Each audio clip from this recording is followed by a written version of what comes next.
Let's turn our attention to our first guest for the hour. We've got Dr. Rishi Desai, Osmosis Chief Medical Officer, as well as former CDC Epidemic Intelligence Officer. Doctor, it's good to talk to you today. Let's start with that investigation into Johnson & Johnson, because there are a lot of people who are watching who just aren't feeling comfortable with how safe the vaccine is. Still hasn't resumed, but what specifically do you think medical officers are looking for right now to be able to give that green light and say things can return to vaccinating J&J again? Well, I mean, what it comes down to is a benefit-risk ratio. What is the benefit of giving a green light to J&J? What is the risk? And the risk is not just this vaccine, it's general confidence in vaccines. And so I think what happened over the last week or two with this investigation, it's going to go till Friday, is people see that the CDC and the FDA are taking this seriously, that they're investigating this, or really looking into these cases, and that they're not just kind of flippantly saying, yeah, let's just continue vaccinating without investigating. I think when you conclude the investigation, what you realize is that the risk of a blood clot with the vaccine is actually lower than the risk without the vaccine. The general risk in the population of blood clots is higher than when you get vaccinated. So if anything, this is actually a good thing, that it lowers the risk of a blood clot. But when people hear about blood clots, they kind of panic and freak out and think, oh my gosh, is getting the vaccine going to cause a blood clot? And the answer is obviously exceedingly, vanishingly rare, on the order of getting struck by lightning. And so if that's what's going to stop you, that vanishingly rare side effect, what I would remind you is that the chance of that is actually higher if you're just walking on the street without a vaccine. So putting all this in context, these are really small chances. And the vaccine's benefit is massive, right? You're preventing COVID-19. COVID-19 causes blood clots. I mean, let's not forget that the actual disease is way worse than this risk of the vaccine. Yeah, it's important context for everybody out there to remember. The other big thing, though, is now you've got every state, as Anjali was kind of walking through there, eligible for adults there, meeting the deadline that President Biden put in progress. I mean, when you step back and look at everything, it's kind of amazing to think about where we've come in this, right? And how much we didn't know at the beginning of this, and now the advancements for us to be there at this point with all adults now eligible across the U.S. to get the vaccine. I mean, what do you maybe make of the way that the progress got us to this point? Yeah, it's remarkable. And I mean, 50% of adults having at least one vaccine means that percentage will have roughly two vaccines, let's say in a month from now, around Mother's Day, maybe around that time. So that's a pretty amazing thing that we were able to do in the course of roughly a year and a half. Not just that, it was also timed out. Folks were saying, the administrations were saying Q2 of this year is when we'll have this done. Here we are in Q2, and here it's getting done. I mean, how often does that happen? Where if you're told something, it happens on that schedule. That's very rare.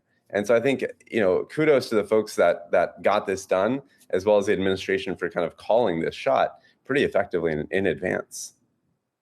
And Doctor, if we're talking about timelines and markers being met, another one we're looking for is potentially reaching herd immunity by the end of May, maybe June. Where does that timeline hold right now? And what does that mean for summer activities and how it's likely to look? It's a great question. And one thing I just want to point out is that it really comes down to your community. So if you live in a community where actually everyone is on board with science and getting vaccinated, and that effort is real, then good on you. Good on you for being in that community and being part of that community. You're going to stand to benefit.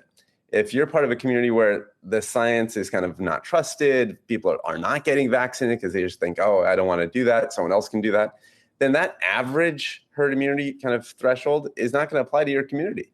So your community is going to continue to suffer. And so this is not going to be distributed equally. In some areas, you're going to continue to see cases, hospitalizations, and deaths until those spots are kind of essentially getting the vaccine at the same rate. And that might take a while. So this unequal distribution means that some areas are going to open up and enjoy the benefit of having herd immunity, whereas others may not and may see their hospitals continue to overflow.